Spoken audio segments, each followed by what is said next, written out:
Olá, tudo bem? Sou o professor Everton, professor de Química, e hoje nós vamos iniciar mais uma aula do nosso pré-ENEM Legal. Bom, na aula de hoje nós vamos falar um pouquinho sobre termoquímica.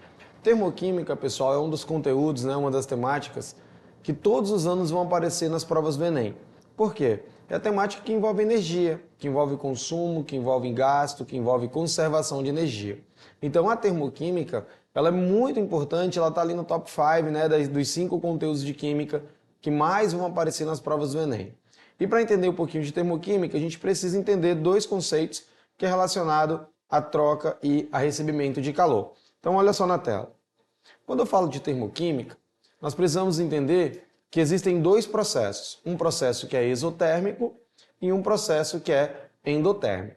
Esses processos, pessoal, eles são fundamentais no nosso dia a dia. Todas as reações, elas obrigatoriamente irão liberar ou irão absorver calor. Aquelas reações que acontecem por meio de um processo endotérmico são reações que necessitam de calor para acontecer. Então, ela vai absorver calor do meio e vai acontecer. Já aquelas reações que são exotérmicas são reações que ocorrem e liberam calor para o meio.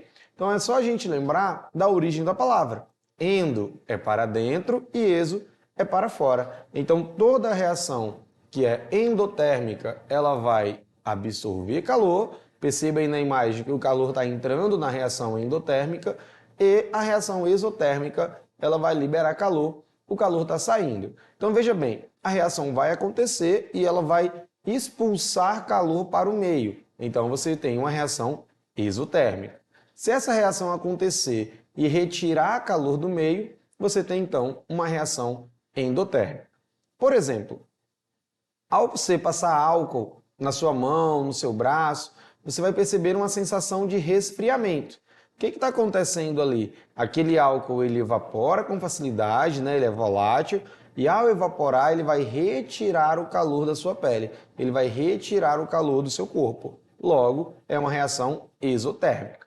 Se fosse o contrário, se a sua pele esquentasse, como por exemplo, você colocar as mãos próximo ao fogo ou próximo ao forno quente, você vai perceber que suas mãos elas irão esquentar. Então, suas mãos estão absorvendo o calor do meio. Logo, é uma reação endotérmica. Então, é muito tranquilo classificar reações endo e reações exo, tudo bem? Vamos seguir. Olha só aí na tela. Os estados físicos, eles são sólido, líquido e gasoso, e eles têm suas transformações, como nós já conversamos lá nas primeiras aulas. Lembrando que, se você não acompanhou essas aulas, você tem a oportunidade de acessar as nossas plataformas e encontrar essas aulas lá. Tudo bem? Então eu tenho ali o sólido virando líquido e o líquido virando gasoso. Esse processo de volta, o gasoso vira líquido e o líquido vira sólido. Esses processos, eles têm nomes, De sólido para líquido é fusão, de líquido para gasoso é evaporação, de gasoso para líquido é condensação e de líquido para sólido é solidificação. Mas o que nos interessa aí é o seguinte: nós sabemos que no estado sólido as moléculas elas estão quietinhas, elas estão com a energia cinética baixa, porque a temperatura é baixa. Já no estado de vapor, no estado gasoso, as moléculas elas estão extremamente agitadas porque a energia cinética é elevada, é alta, então elas estão em movimento. Termoquimicamente falando, para esses estados mudarem, para acontecer uma transformação física, é necessário uma absorção ou uma liberação de calor, e isso é muito visível nas mudanças de estado físico. Por exemplo, se eu pego um copo com água e esse copo com água eu levo ele ao congelador, ele vai solidificar. O que vai acontecer ali? Ele vai perder calor para o meio. O congelador está mais frio, está mais gelado, então vai tirar calor daquela água até ela solidificar. Agora, se eu pego esse gelo que foi formado e coloco sobre a pia, eu vou perceber que com o passar do tempo, alguns minutinhos, esse gelo ele vai fundir, ele vai virar líquido, justamente porque ele vai estar absorvendo o calor do meio e vai estar se convertendo em líquido através de um sólido, tudo bem? Então acompanha aí na imagem na tela, olha só. Essas reações diretas, nós chamamos de reações endotérmicas, que são reações que absorvem calor. Então, o gelo para derreter precisa absorver calor, a água para evaporar, para entrar em ebulição, precisa absorver calor. Por exemplo, como que eu sei que uma água ela está fervendo?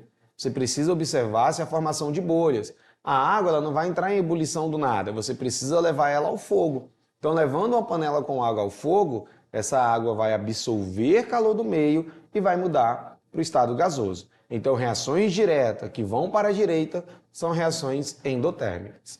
Quando esse processo volta, quando eu tenho ali o gasoso virando líquido e o líquido virando sólido, isso acontece porque essas reações elas liberam calor. Elas são reações exotérmicas, tudo bem? Então perceba que para liberar calor, a reação tem que ser exotérmica e para absorver calor, essa reação tem que ser endotérmica.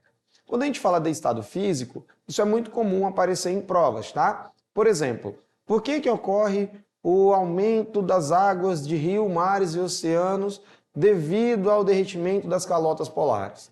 Nós sabemos que há um aumento médio da temperatura do planeta. Então, se a temperatura média do planeta está aumentando, as calotas polares irão absorver esse calor e passarão de sólido para líquido. Lembra que essa transformação é uma transformação endotérmica, então ela vai absorver calor. Tudo bem? Já se eu tenho, por exemplo, uma roupa no varal, você lavou uma roupa, colocou no varal. Como que você sabe que essa roupa ela vai secar? Com o passar de algumas horas. Ela vai absorver o calor do sol e a água vai passar de líquida para gasosa. Também uma reação endotérmica. Tudo bem? Vamos seguir. Olha só aí na tela. Nós temos o conceito de entalpia. O que é entalpia? Entalpia é a unidade que rege as transformações, as trocas de calor. Então, quando eu falo em entalpia, eu estou falando de troca de calor e nós conseguimos fazer essa representação graficamente. Perceba que eu tenho um gráfico que ele é exotérmico e eu tenho um gráfico que ele é endotérmico. Quando que isso acontece, pessoal? Todas as vezes que a energia do reagente ela for maior que a do produto, a sua reação ela é exotérmica. Todas as vezes que a energia do produto for maior que a do reagente, a sua reação ela será endotérmica. Tudo bem? Olha o exemplo aí. Nesse caso, perceba ali que HR é a entalpia dos reagentes e HP é a entalpia dos produtos. Isso nesse primeiro gráfico azul. Então, a energia do reagente é maior que a do produto. Logo, a energia vai ser liberada. Então, a reação é exotérmica. No outro gráfico, nós vamos ter a energia do reagente sendo menor que a energia do produto. Logo, a energia do processo deverá ser absorvida. Então, nós temos uma reação endotérmica. Para classificar essas reações, nós utilizamos uma equaçãozinha que é muito simples. Nós vamos chamar isso de ΔH, que é a variação de entalpia. O que é essa variação de entalpia? A variação de entalpia é a troca de calor em uma reação. Então, eu preciso saber se esse calor ele foi absorvido ou se esse calor ele foi liberado durante um processo reacional, e isso eu consigo determinar com valores numéricos, tudo bem? E para fazer isso, nós vamos usar uma equação muito simples, que é o ΔH, que é a variação de entalpia, ele vai ser igual à entalpia dos produtos menos a entalpia dos reagentes. Ou nós podemos simplesmente resumir como ΔH é igual a HP menos HR. Lembrando que a entalpia é energia, logo ΔH é variação de energia. Então, como que eu determino que uma reação absorveu ou uma reação liberou calor através dessa variação de entalpia? Eu preciso ter conhecimento de quanto que essa questão gastou de energia e quanto que ela absorveu. E aí eu faço a variação, eu faço a subtração de um pelo outro, lembrando que é sempre produto menos reagente. Tudo bem? Olha só, então aí nós temos na tela como que eu calculo a variação de entalpia. Essa variação de entalpia, pessoal, é ela que vai me dizer se a reação é endo ou exo. Então fiz os meus cálculos bonitinhos e eu percebi que esse ΔH ele foi maior que zero. Logo, eu vou ter uma reação do tipo endotérmica. Se eu fiz as contas e percebi que esse ΔH foi menor que zero, logo a reação será exotérmica, tudo bem? Então, olha só. Todas as vezes que a variação de entalpia for positiva, a reação ela é endotérmica. Vai absorver calor. Todas as vezes que a variação de entalpia for negativa, a reação será exotérmica, vai liberar calor. Então, por exemplo, eu tenho A mais B formando C com o ΔH menos 100. Opa, o ΔH ele é negativo, então a reação vai liberar calor. Agora eu tenho C formando A mais B com o ΔH mais 100. Então o ΔH ele é positivo, então a reação ela vai absorver calor. Tudo bem? Então ΔH maior que zero, reação endotérmica, e ΔH menor que zero, reação exotérmica. Lembrando que endo absorve calor e exo libera. Tudo bem? Vamos seguir. Olha só aí na tela. As reações, elas podem acontecer sempre dessas maneiras. Olha só, eu tenho ali uma reação onde o produto tem calor e a segunda reação, o reagente tem calor. O que eu entendo ali? Eu tenho gás nitrogênio mais gás hidrogênio formando amônia mais 92 kJ. Então eu entendo que essa reação, para acontecer, liberou calor porque o calor está no produto. Logo, essa reação ela é exotérmica. Se nós fizermos a reação inversa, eu vou ter gás amônia mais calor formando gás nitrogênio mais gás hidrogênio. O que eu percebo agora? Para essa reação acontecer, ela precisou de calor. Logo, eu tenho uma reação endotérmica. Tudo bem? Então, se o calor estiver no produto, a reação é exo, e se o calor estiver no reagente, a reação é endo. Agora perceba nas duas últimas reações. Nas duas últimas reações, você já tem o valor do ΔH. Nesse caso, pessoal, você não precisa analisar se o calor está no produto ou se o calor está no reagente. Se já tem a variação de entalpia, basta lembrar que, se essa variação for maior que zero, a reação será endo, e se essa reação for menor que zero, a reação será exo. Tudo bem? Quando que eu preciso analisar se o calor aconteceu no reagente ou no produto? Quando não tiver o valor do ΔH. Se tiver, basta olhar para esse valor. Se for positivo, é endo. Se for negativo, é exo. Tudo bem? Agora olha como ficou tranquilo. A nossa terceira reação é a formação da amônia, então o ΔH é menos 92, logo a reação é exo. E a nossa última reação é a decomposição da amônia com o ΔH mais 92, logo a reação é endo. Perfeito? Então vamos seguir. Olha esse exemplo aí. O gás acetileno é muito utilizado em operações de soldagem de metais devido à sua natureza inflamável. A combustão completa do gás acetileno com oxigênio libera 1.300 kJ de calor. Sabendo disso, a quantidade de calor liberada pela combustão de 104 gramas de acetileno é. O que eu sei? Eu sei que a questão está me dizendo que esse calor foi liberado. Logo, a reação ela é obrigatoriamente exotérmica porque o calor foi liberado. Calor de quem? Do acetileno. Então eu preciso ver ali qual é a massa de acetileno que libera essa quantidade de calor. Perfeito? Então a questão me diz que o acetileno libera 1.300 kJ de calor.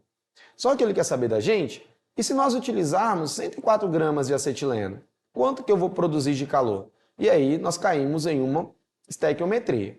Por isso que termoquímica é extremamente importante, porque termoquímica anda ao lado com estequiometria. Normalmente nós vamos encontrar equações de estéquio e termo na mesma questão, como é essa situação. Então vamos lá na nossa resolução. A primeira coisa que eu fiz ali foi descobrir qual é a massa do acetileno. Normal, a gente já vem fazendo isso há muito tempo. 2 vezes 12 mais 2 vezes 1. 12 é a massa do carbono, 1 a massa do hidrogênio. Então nós vamos ter 26 gramas de acetileno. Essas 26 gramas de acetileno liberam 1.300 kJ de calor. E aí eu vou para o comando da questão. E se eu usar 104 gramas de acetileno? Quanto que eu vou produzir de calor? Fazendo meio pelos extremos, né? Uma regrinha de 3, então vou ter ali 26x igual a 104 vezes 1.300. Aquele 26 está multiplicando, ele passa dividindo. Então nós vamos ter 135.200 dividido para 26. Logo, a quantidade de calor é de 5.200 kJ liberados. Perceba que a alternativa não trouxe sinal de mais e menos, porque ela já fala no texto que o calor foi liberado. Então teríamos que ter uma necessidade de saber que calor liberado sempre vai gerar reações do tipo exotérmica, logo o ΔH tem que ser negativo. Perfeito? Vamos seguir. Aí nós temos o seguinte, toda reação de combustão, pessoal, na termoquímica nós vamos ter duas reações. Uma reação de combustão e uma reação de decomposição. Toda combustão ela é obrigatoriamente exotérmica. Para ter uma queima, é necessário que haja liberação de calor. Para ter uma decomposição, que é uma quebra, é necessário que haja uma absorção de calor. Tudo bem? Essa liberação de calor nós vamos chamar de combustão. Então, vou ter uma queima, vou ter a queima de um combustível fóssil normalmente, e aí é uma combustão. Se for uma decomposição, essa decomposição ela vai ser chamada de pirólise. Lembra que piro é calor e lise é quebra. Então, eu vou ter uma quebra por causa do calor. Por isso que toda combustão é do tipo exo e toda decomposição é do tipo endo. Perfeito? Então vamos seguir. Nesse caso, se eu tenho uma reação de combustão, eu sempre vou ter um combustível mais o comburente, que é o gás oxigênio, e isso vai produzir gás carbônico e água se nós tivermos uma queima perfeita. Então nós temos dois tipos de combustão. Nós temos uma combustão perfeita, que nós vamos chamar de completa, vai gerar gás carbônico, e nós temos uma combustão do tipo imperfeita ou incompleta, que ela vai gerar a produção de monóxido de carbono ou de fuligem, que é o próprio carbono. Sabe quando aquele caminhão vai subindo a ladeira e aí você percebe aquela fumaça escura, bem densa? Então aquele caminhão está queimando diesel de maneira incompleta, está jogando fuligem para o ar atmosférico, então tem uma queima incompleta. Já aquela queima que a gente não percebe a presença das fumaças acontecendo ali, principalmente como a queima do etanol, normalmente isso é uma queima perfeita, é uma queima completa. Então o gás que está sendo produzido ali é gás carbônico, perfeito? Então eu tenho que entender isso, tá? Se eu tenho uma combustão completa, eu sempre vou ter a formação de gás carbônico. Se eu tenho uma combustão incompleta, eu vou ter a formação ou de monóxido de carbono ou do próprio carbono. Se for carbono em si, nós teremos a produção de fuligem. Tudo bem? Vamos seguir. Perceba nos exemplos o seguinte, eu tenho ali a queima do butano, o butano ele é um dos componentes do gás de cozinha, então butano vai reagir com oxigênio, produzindo CO2 e vapor de água e liberando calor, né? Porque é uma reação exotérmica.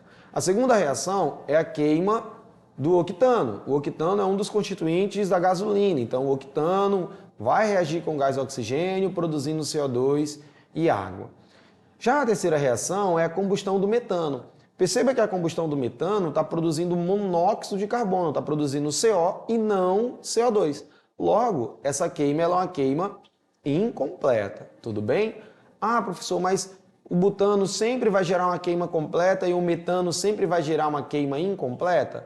Não, tá, pessoal? Depende muito do enunciado da questão. Se a questão estiver pedindo uma queima completa, o produto será CO2 e água. Se a questão estiver pedindo uma queima incompleta, o produto será monóxido e água. Então a única diferença é essa, CO2 para queimas completas e CO para queimas incompletas, perfeito? Então vamos lá. Nós temos uma questão aí, é a questão do Enem, ela está no nosso livro 2, lá na página 163. A questão vai dizer o seguinte, ó. Nas últimas décadas, o efeito estufa tem se intensificado de maneira preocupante, sendo este efeito muitas vezes atribuído à intensa liberação de CO2. Então, uma queima, né? Então, está queimando combustível fóssil e essa queima está produzindo gás carbônico. Durante a queima de combustíveis fósseis para a geração de energia. O quadro traz as entalpias de combustão a 25 graus do metano, do butano e do octano. Perfeito? Então, o metano é gás natural, o butano é um dos constituintes do gás de cozinha, GLP, e o octano é um dos constituintes da gasolina. Perfeito? Então, eles deu os dados, deu as massas moleculares e deu para você aí as relações de calor, as variações de entalpia, a quantidade de calor que esses combustíveis liberam. Vamos lá. À medida que aumenta a consciência sobre os impactos ambientais relacionados ao uso da energia, cresce a importância de se criar políticas de incentivo ao uso de combustíveis mais eficientes. Nesse sentido, considerando-se que o metano, o butano e o octano sejam representantes do gás natural, do gás liquefeito de petróleo, que é o gás de cozinha, e da gasolina, respectivamente, então, a partir dos dados fornecidos, é possível concluir que, do ponto de vista da quantidade de calor obtido por mol de CO2 gerado, a ordem crescente desses combustíveis é. Perceba o seguinte, no metano eu tenho um carbono, é CH4. No butano eu tenho 4 carbonos, é C4H10.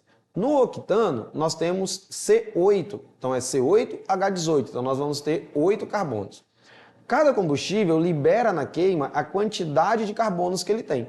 Então, se o metano é CH4, ele vai liberar 1 mol de CO2. Se o butano é C4, ele vai liberar 4 mols de CO2. Se o octano é C8, ele vai liberar 8 mols de CO2. E assim sucessivamente. Mas a questão quer saber da gente qual combustível vai liberar a maior quantidade por mol produzido. Então, ó, o metano produz 1 mol de CO2, então eu vou pegar a quantidade e dividir para 1, isso vai dar menos 890.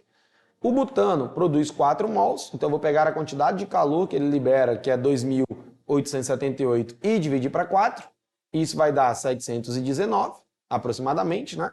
O octano libera 8 mols, então eu vou pegar a quantidade de calor que ele produz, que é 5.471, e dividir para 8, e isso vai dar 683,9 kJ. Lembra que a questão ela quer saber qual é a ordem crescente, né, de liberação de calor. Então nós vamos ter o seguinte, ó, o composto que fornece a menor quantidade de energia por mol produzido é o octano, que vai ser 683, depois o butano, que é 719, e por fim, né, por último, o metano, que é 890. Tudo bem, pessoal? Então olhem o nosso gabarito. Gasolina, gás de cozinha e gás natural. Lembrando que o octano é gasolina, o gás de cozinha é o GLP, que é o butano, e o gás natural é o metano. Bom, tudo bem, gente? Essa foi nossa primeira aula de estequiometria. Espero que vocês tenham gostado. Então, para essas e outras aulas, continuem acessando a nossa plataforma.